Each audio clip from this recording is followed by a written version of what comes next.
think that's it. I'm going to hand over to you, Joe. Thank you so much. Okay, thank you ever so much.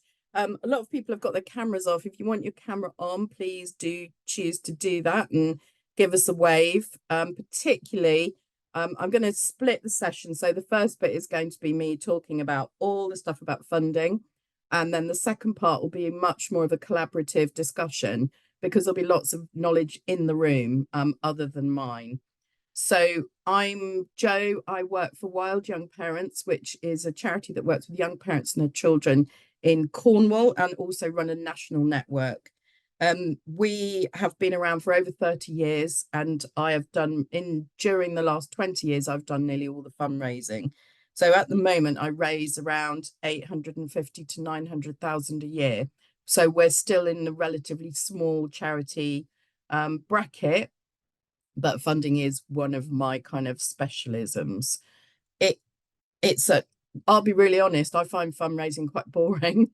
But it's just such an essential part of working for a charity or a community organization. It's core work. We can't do the work we do without the resources to do it. And our sector is particularly unique in having to raise our own money for everything we do. So today, I'm going to be running through and this is the basics of raising money. So this is not, and it's particularly about applying for grants and commission contracts. So if you're an experienced fundraiser, this probably isn't for you. Go and grab yourself a cup of tea and do something else for the next hour. This is really for those that are a bit newer to fundraising, perhaps have only had a handful of contracts with funders before and want to just find out the basics. So if everyone's happy with that, I'm going to share some slides. Phoebe has said, do put stuff in the chat, and I think she is going to monitor the chat for us, which is really kind. So I won't be able to see you now. Hold on. Right, give me a second. I always love that internal monologue. It's the one time when your inner monologue comes out, isn't it? When you're trying to get the tech to work. Okay, so we have getting the money in. The first thing I'd say is, look, what a lovely picture of a little baby. Really important. Engage people as visually as you can when you're fundraising. And look at the work you're doing and think, where's the kind of common denominator that people will be really interested in? And you might, if you are the main fundraiser for your organization, you'll already know this, but you can see that there are a huge amount of things that we need money for. We need money. Most people think of it in terms of salaries and the resources that we need to deliver, but there's a whole lot of back office stuff. You have to be insured, you have to have a space, you might need administration, everything. That there's just such a huge amount in there.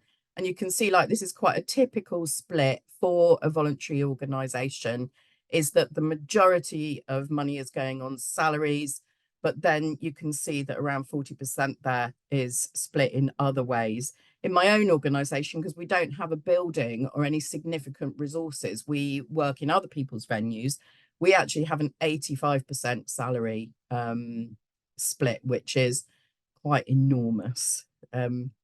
Okay, so for most charities, where does our funding come from? The picture there is, I asked someone who was relatively new to our organization, who was probably as far away from a fundraising role as you could get. And I said, I asked her where she thought our funding came from. And she said she didn't have a clue. And I said, where do you imagine it comes from? And she said, well, I imagine you go to galas wearing pearls and asking rich people for money. So that's, yeah, the perception of how we get money in the voluntary sector, it is often a bit bizarre. Sometimes we do go to galas and meet people who wear pearls, but most of our work will be coming, for most of you, I'm imagining you might be doing some trading. So you might be selling your wares or selling your expertise or selling your services. You'll be looking for grants, which is really what we're talking about today, funding from bodies that are supporting your work. You might have some commissioned work from statutory bodies. And then the other chunk is donations. Some organizations find it a lot easier to get donations than others. So my organization works with young parents. They are not a very palatable group for people, for the public, for donations. So we don't tend to get a lot from donations.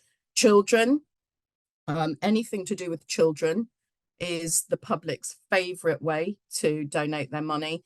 And then after that, it's animals. I always talk about donkey sanctuaries, but the smaller and cuter you are, the more likely people are going to give you money. Okay, so the biggest section, certainly for my work, has always been getting grants. And what are grants? You know, people think about, might not know. Some of you, I'm sure, have got some kind of grants running your organization. But the definition of it is that they're funds given by a charitable trust or foundation, and they have to be for the public benefit. And so all your work will be for the public benefit. They get their money from a whole range of spaces. So one of them is public giving. So you've got things like Comic Relief and Children in Need, places. You've also got things locally like Round Table and things that will be getting money from public giving and public appeals.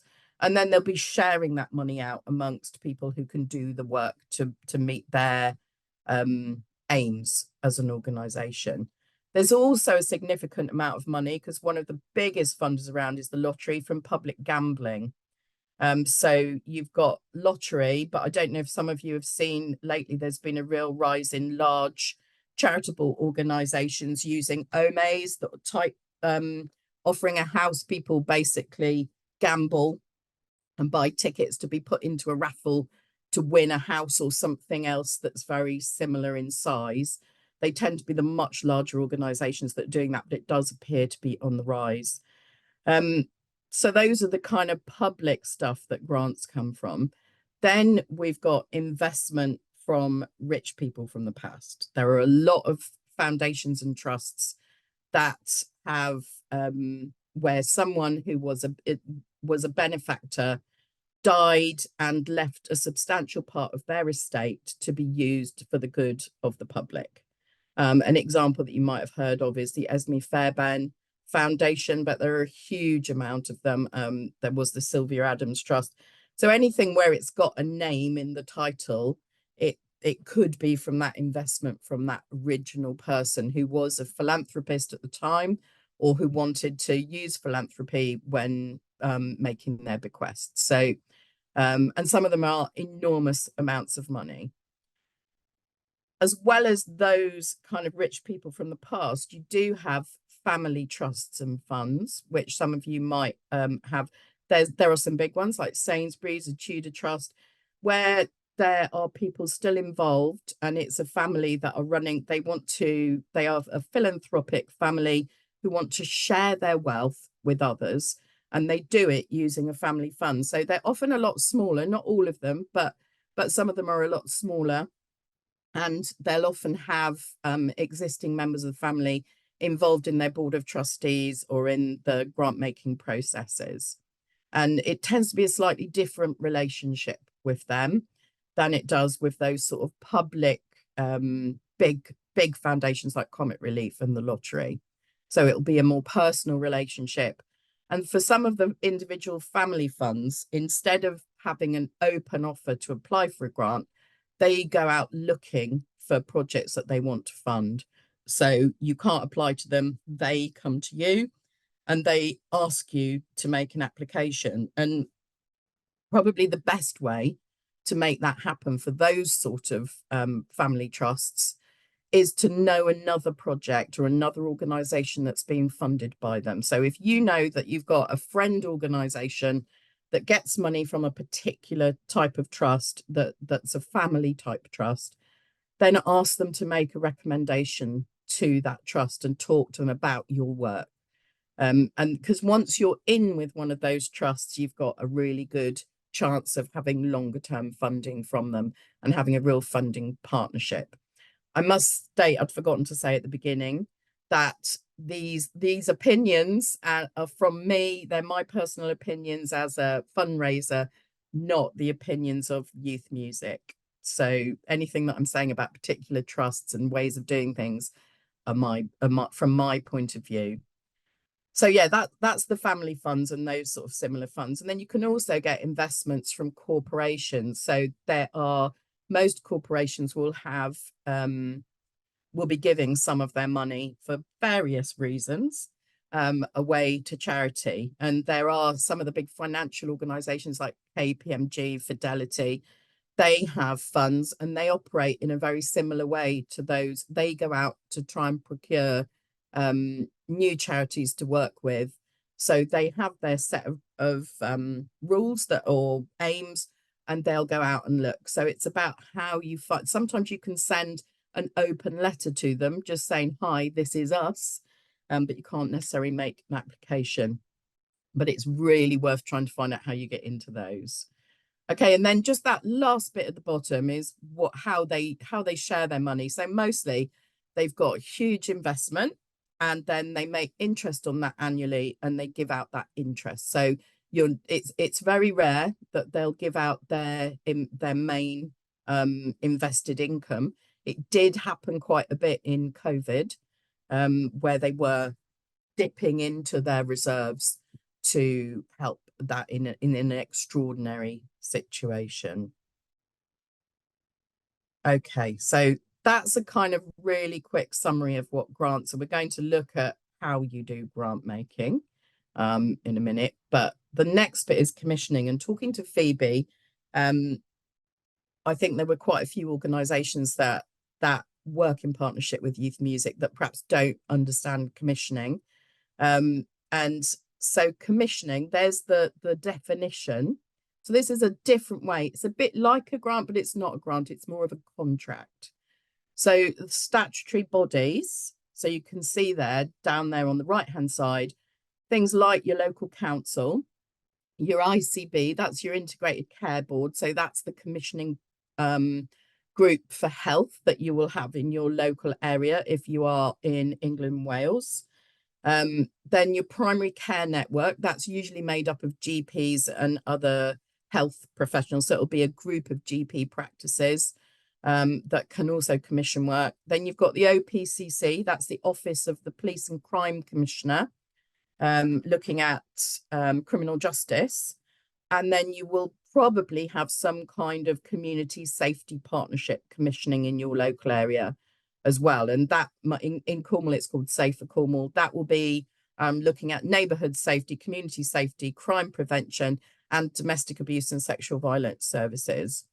And then overarching all of that, they kind of all come together in something called the local strategic partnership. You might have a local economic partnership, but basically there are all these like high up boards that sit and kind of decide what their priorities are and then commission work. So they use commissioning. It's a description of the whole process where they're arranging services to deliver their priority outcomes. So they have their strategic plans with priority outcomes for their area or their region, and they use that they use commissioning to arrange those services. And it's all about meeting the needs of the population in the local area. So each of those commissioning bodies will have a publicly available plan that says what they're going to be doing over the next few years and what their priorities are. So for your local area, it's really worth having a look to see if your work, and it might seem weird to be thinking about that in terms of music, but there often are cultural and creative elements in that, and there certainly will be early years elements and elements around children and their plans for children and children's well-being.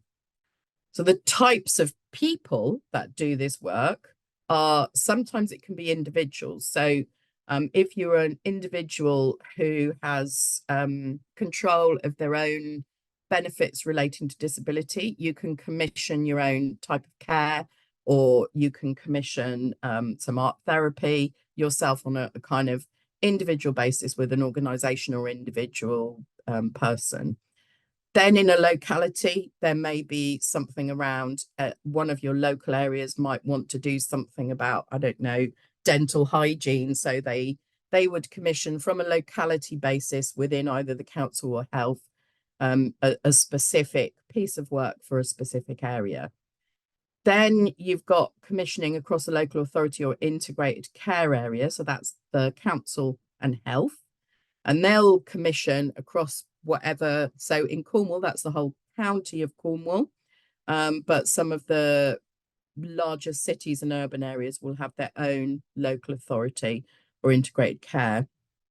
Then you can have joint commissioning, if you've ever heard that term. That's across the statutory bodies. So you might have the council and health coming together, pooling their resources to commission some work around something that perhaps is more complex or crosses over their arenas. And then on a larger scale, you have regional commissioning and national commissioning happening. So that's what commissioning is. It always, so that this explains it a little bit more what they do. So for commissioning, it's all based around the people at the centre that they're there to serve. But your local commissioners will be, first of all, they will do a needs assessment. So whether they're in health or the council or wherever, or police and crime, they'll be looking at needs of the population. Or and if they're children and family commissioners, they'll be looking at the needs of children and families in terms of early years. So they'll look at need, and then they'll work out what resources they've already got, what resources they can afford, and then they'll look at priorities. So they'll take those needs and build in their priorities, which will fit with their strategic plans of what they want to do and what they want to tackle first around those needs. Then they get together. This is all before we know anything about it. So they will get together and they'll decide what kind of delivery options are possible. So that could mean in-house delivery. They might be commissioning. So within health, it's really confusing, but you have your commissioners and you have people delivering the service. So commissioners might commission some health visitors to do work across a county, for example. But they'll look at all the options. Do we go outside of our organisation? Do we have in-house? Do we need private sector delivery? And then they'll go to the bit that's called procurement. And a lot of people mix up commissioning and procurement. Procurement is just one bit of the commissioning cycle. And if you look on the right there, the little purple box, procurement is literally just identifying and choosing the suppliers. It's all business speak with European rules governing it. So it all sounds really, really boring. But they're basically looking at who can we buy in to make this happen for us. And they start off. So if you're thinking of going for commissioning, this is the stages that you would go through. And I would say if you're not currently commissioned, don't write it off as something that's not for you, because there often are opportunities to be commissioned as a group, to be commissioned as an individual organisation. So the first thing they'll do is soft market testing, which is where they choose their evaluation criteria, which they're going to use. So they'll be deciding what they're going to test all the applicants on, and then they'll make you do a little bid, basically, and that's called a soft market test, and to see whether there is the appetite out there in their market, which I hate all the terminology. Once they've kind of checked out who's interested, they then do the formal bit, which is the ITT, which is the invitation to tender. And to know about all this stuff, you'll need to find out your local commissioning bodies. So your ICB, your Integrated Care Board for Health, your local council, and you'll need to find out what portal they use. So they will use an online portal where you can register yourself as an organisation, and then you can put in a bit like a grant search, you can put in loads of keywords, and then the portal will update you each time there's something relevant coming up to be commissioned. So that invitation to tender is like an enormous grant bid, and it really is enormous because it'll involve a lot of stuff around health and safety, around budgeting. It tends to be much bigger than a grant from a foundation. The reason for that is that it's often a lot more money, and that there are different rules that the commissioners have to use in order to do it within the law. So they'll send you, once you've registered on the portal and you've registered your interest and gone through the soft market test, they'll then send you the specification, which is basically, this is the service we want to have. And for some of them, old-fashioned commissioning, they'll be really, really detailed, and they'll basically be saying, we want you to do this 10 times a week in these 3 areas. That's not good commissioning. What they should be doing is saying, these are the outcomes we want. This is the change we want to see, the outcomes we want to make happen, and you tell us how you're going to do it. So that you'll get your specification, then they'll send you what they call their weighting and scoring methods. So it will be really upfront how they are going to score your bid and what weight they give to each individual section. So really look at that and put more effort into the ones where it's got a heavier weighting. And they'll also tell you the timeline. Don't expect them to stick to it. I know you're going to be recording this, Phoebe, but yeah, in all honesty, quite often the timeline gets changed. Then they bring them all in. They have all their bids. The bids are called tenders, and they evaluate them. And that evaluation can involve an interview. It can involve questions, extra questions, added information, and then they decide who they're going to give it to, and they award a contract. And then there's a cooling off period after that where you can appeal if you're one of the other people, and the people that have, so if you've been given the contract, you'll then have a period where you can negotiate it. So I'd say if you do win a contract, don't sign that contract until you've really negotiated the detail in it, because you can change it at that point and say, actually, I don't think you've been really very realistic here. We'd like to negotiate it to a different thing. So really look through that contract, and because you will be held to it.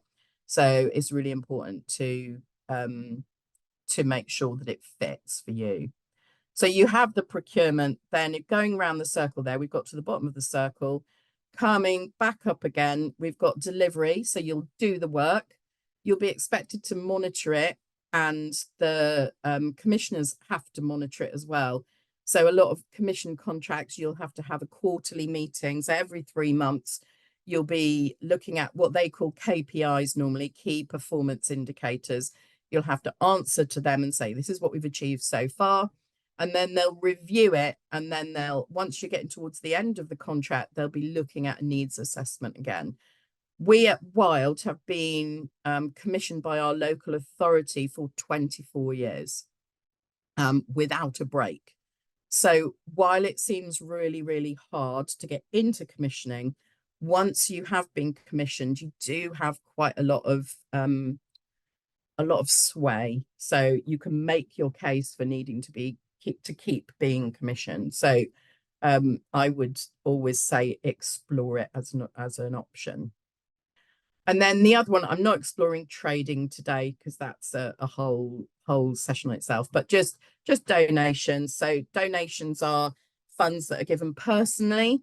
It can be small amounts. So it could be someone's going to do a skydive and get their friends and family to give bits of money.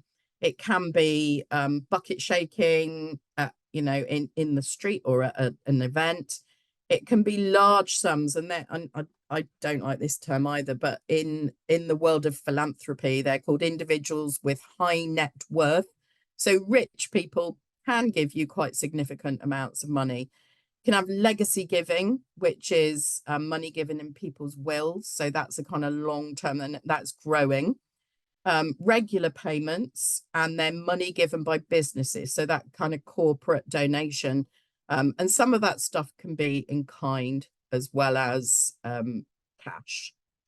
So the beautiful thing about donations is that they're usually not restricted, which means they can be spent or saved as you need.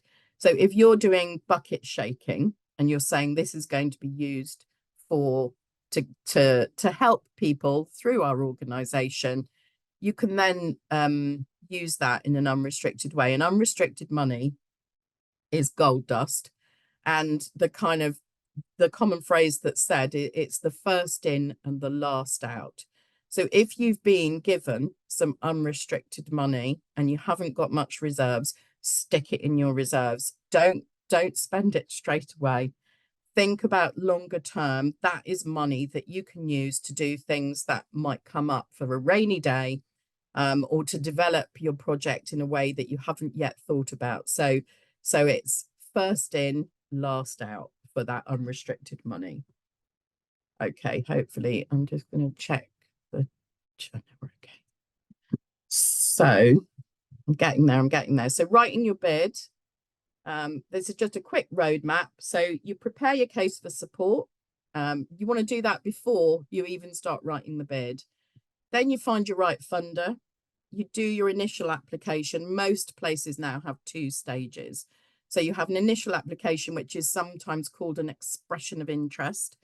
Then you go to second stage, which may be a more detailed written bid, or it could be an interview with the grant making body.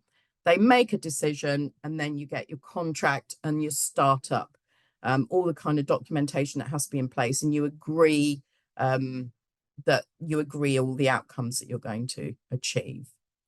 So this is just about getting your case for support ready. So the biggest thing I think is you have to tell your story.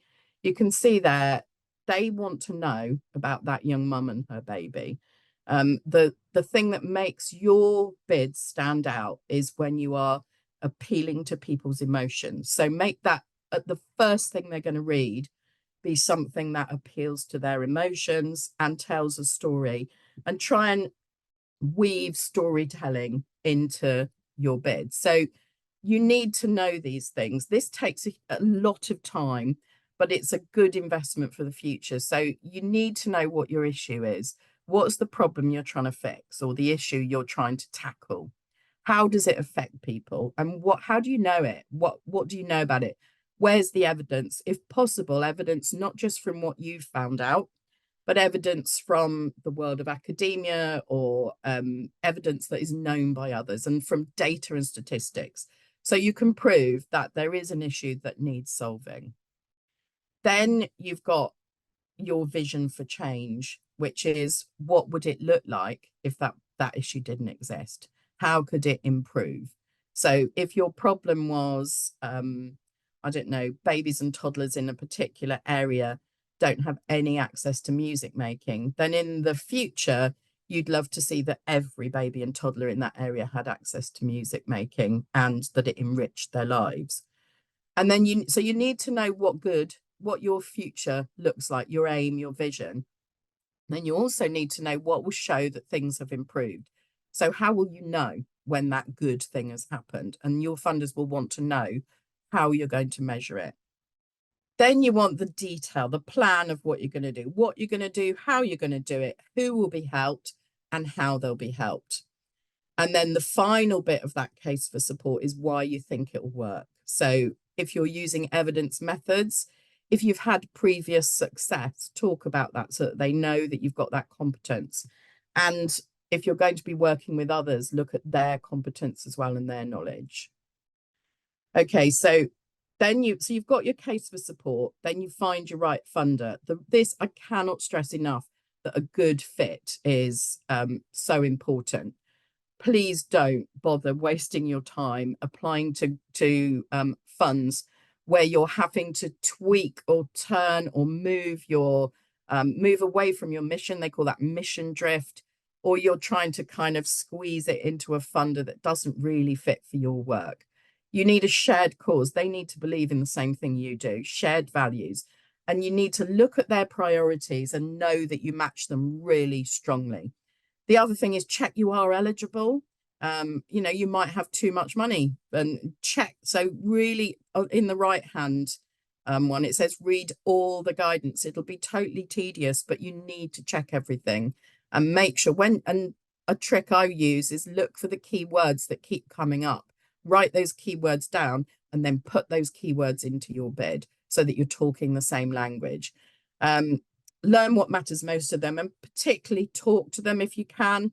It's the easiest way to get an in with a funder, is to have a proper conversation about what you believe in as an organization and what the thing you're trying to change.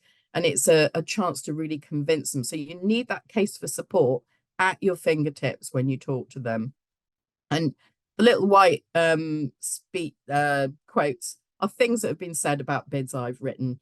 I've sent off bids and hadn't checked the eligibility, and so we were ineligible, not closely aligned, didn't meet our criteria. So you really need to do your background work on your funder. Once you've got your right funder, this is what they're looking for. Evidence of need. They want to know that there is need out there and that it's real. That you have a clear vision and that you have competence. So you've got a history of being able to do this work. They need to be able to trust you, knowing what your success measures are, and that your outputs are realistic. I have had criticism in the past for saying that they thought we were trying to reach too many people for the amount of money we were asking for. A realistic budget. They're looking at your track record, and they also often want to know what's going to happen when our funding ends. So you need to have a plan for that. In terms of the style that they're looking for, they want honesty. They want you to be aware of the pitfalls that could be ahead of you. Clarity, plain language. Make it as short and simple as you can. These people have to read hundreds of wordy documents, so make it short, make it interesting, use those stories, and make sure you proofread it. You can see there I have submitted incomplete applications, been unclear, and even ones where I haven't done my sums properly, and that's got it kicked out of the door before they've even thought about the actual work itself. So when you're doing your bid, I'm going to speed up now because I want some chat time, but you need to give your overview, and this is a structure that's in most funding bids. So you'll need to give a summary, make that summary really emotive and pithy. Have a name that they can identify with for your project. The issue, who and why, who are you going to help and why do they need that help? What's going to change, not just what you're going to do, but what's going to change as a result of what you do. Then your methods, and then the learning is really important. Particularly, I think the last 5 years, a lot of the larger funders really want to know what you're going to learn and that you're open to learning as an organization. Then underpinning that is a theory of change. Some of you might have heard of that. I don't know if you've done any of these sessions on theory of change, but theory of change or a logic model. Funders are keen to know that you've thought through this process of how to make change happen. Then we have cross-cutting themes. These are things that you're probably going to have to think about in every single bid. One is lived experience and co-production. How are the people that are going to benefit from your work involved in planning it, delivering it, and reviewing it? How is it truly about them? Then added and social value. So this is a legal thing now in grant making and commissioning, is that you will be needing to report on what's the added value. So what else do you bring? What else is that funder going to get for their money? So you might be bringing additional income in. You might be match funding, for example. You might be bringing stuff in kind. You might be bringing social value about skilling up people within their neighborhood so that will make wider social change happen. You might be working with the little children and their mums, but they might have other family members at home who are going to benefit. So, and really do have a look into added and social value if it's not a term you've come across before. You'll need to show how your work will be inclusive and will meet the needs of all of those that you're there to serve. And you'll need to as well to look at how your work will impact on climate and the environment. So in terms of your organization and in terms of how it is going to help the people that you're working with, and bearing in mind in early years that babies under 1, even in rich countries like the UK, are the ones who will have the worst impact from environmental change.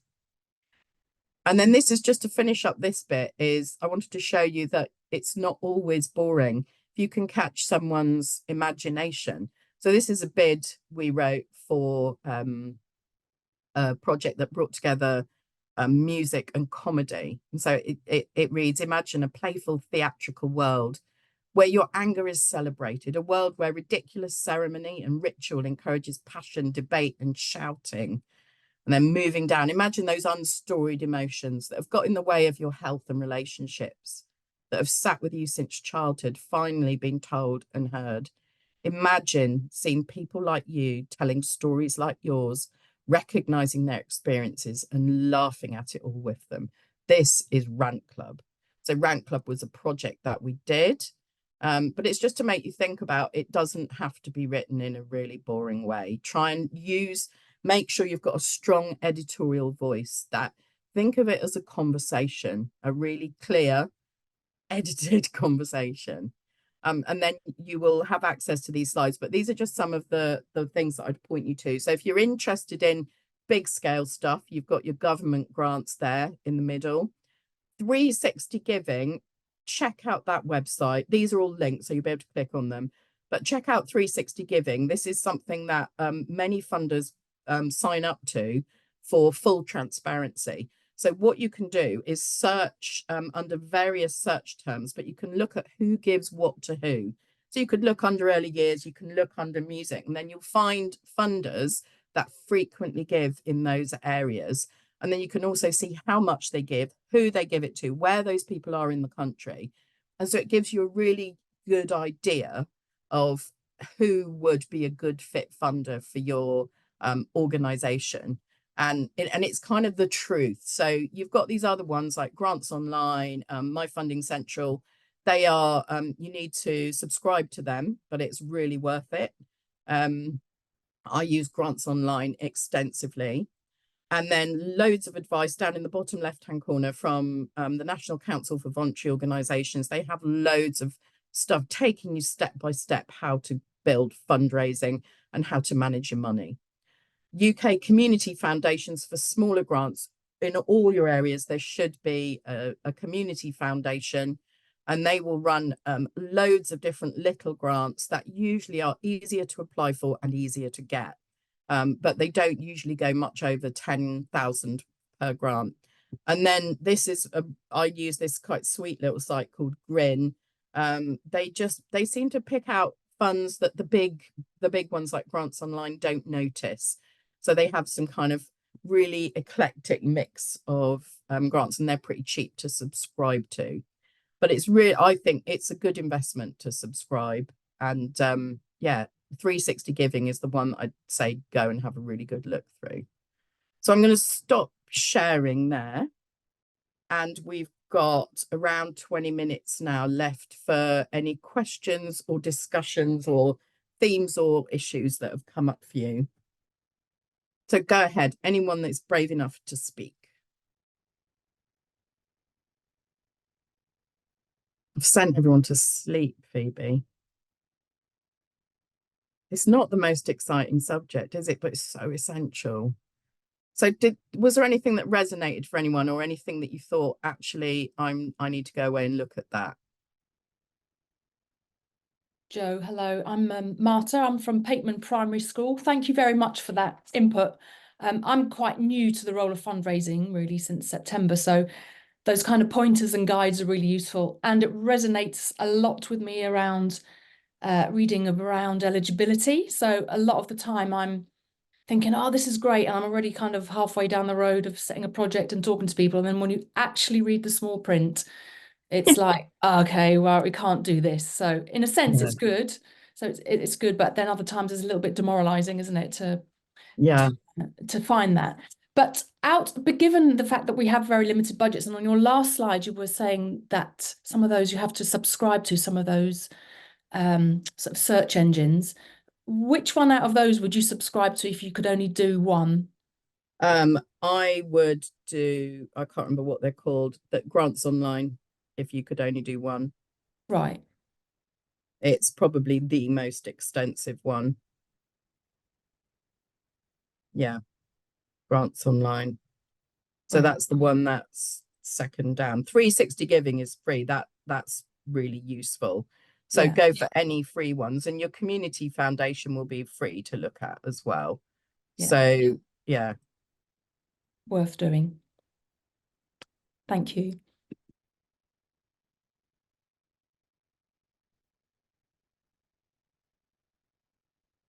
I think I've lost you now. Am I still? Oh no, no, you're not. We're definitely here. Hello, hello. Yeah. Oh, there you are. I've moved. That's what it is. I moved you to the side of the screen, so I could hear these voices, but I couldn't see anyone. Okay. Has anyone else got anything?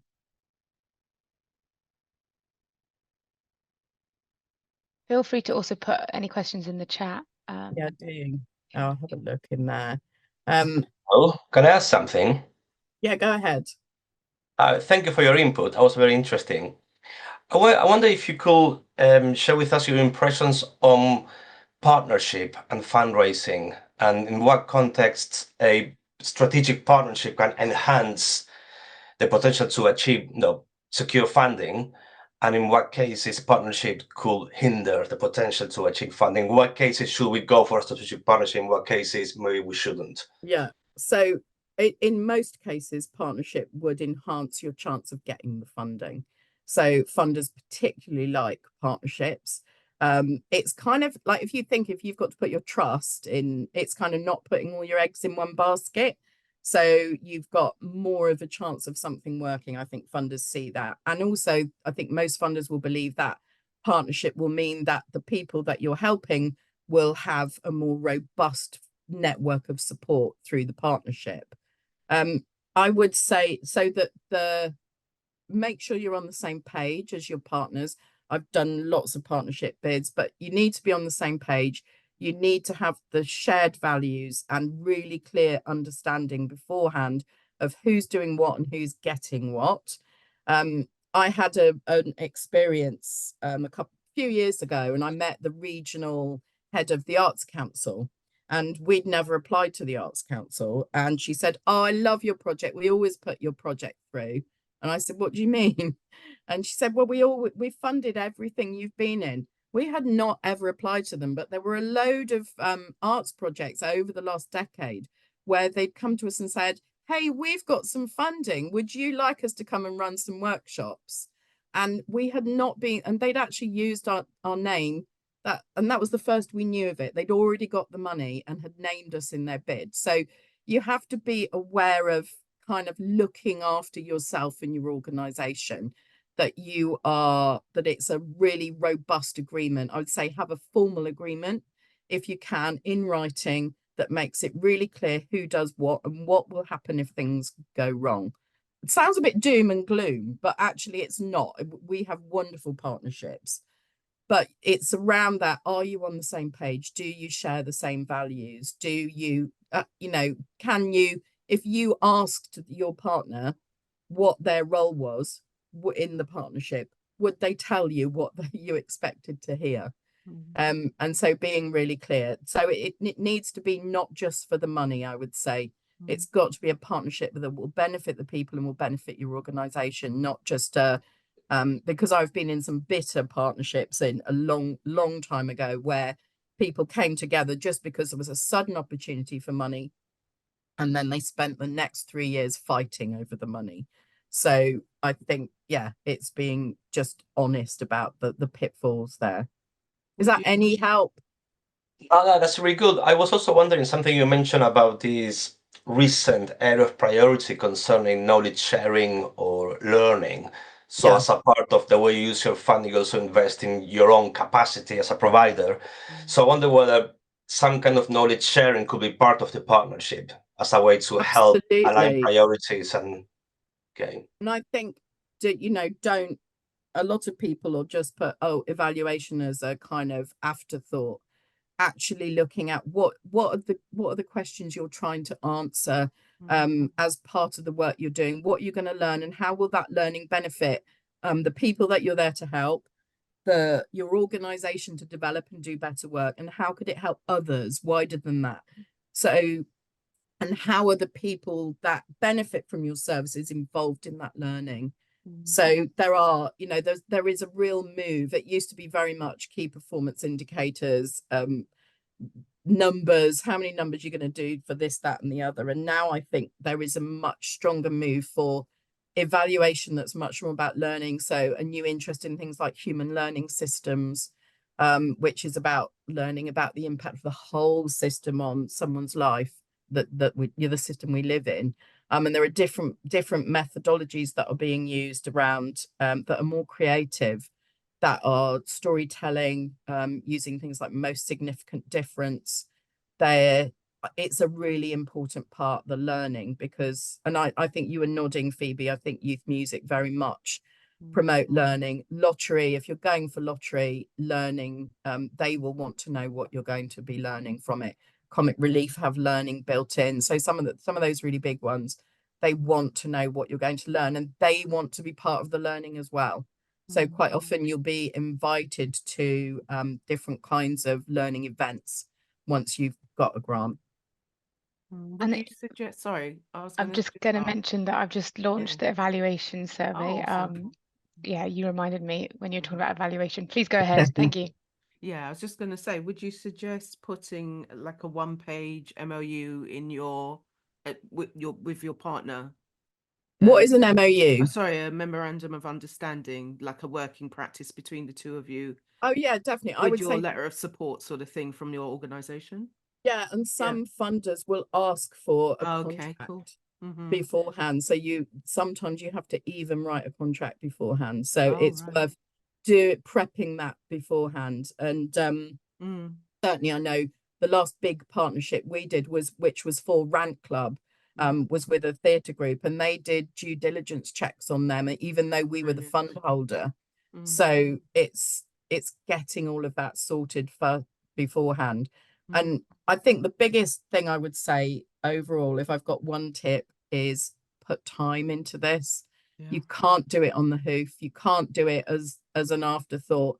And while it feels really important to be doing as much delivery as you can and getting on with the project, and that's much more fun, actually nothing can exist without the money to support it. And your work deserves to be funded in a sustainable way. So it's an incredibly important part. And think about your whole team. So I don't know how big your organizations are, but don't just leave it to one person to do it. It needs to be a whole team effort.